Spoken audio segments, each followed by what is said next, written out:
አንተን አየሁ። ከቤት ውስጥ 3 ወታደር የሆነበት ፋሚሊ አየሁ።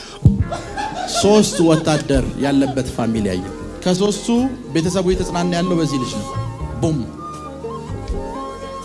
3 ወታደር 3 ወንድማማች ወታደሮችን አየሁ።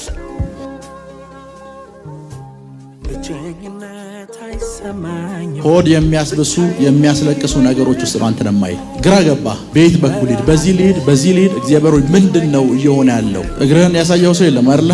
የለም። ለማንም የተናገርኩትም ያሳየቱም ሰው የለም። እንደምንም ጥርስን ነክሰል ልትሄድበት ትሞክራለህ፣ ግን እንደዚህ እያለ ነው የሚሄደው። እውነት ነው። አይ ያሳያለው በዚህ ተመቶ በዚህኛው ነው የወጣው። አንተን አየሁ። ከቤት ውስጥ 3 ወታደር የሆነበት ፋሚሊ አየሁ። 3 ወታደር ያለበት ፋሚሊ አየሁ። ከ3ቱ ቤተሰቡ የተጽናና ያለው በዚህ ልጅ ነው። ቡም 3 ወታደር። አታልቅስ ብያለሁ። ባይዘው ነቢ ሚራክል የሚያስለቅስ ነገር እንኳን ቢነግርህ እንዳታለቅስ።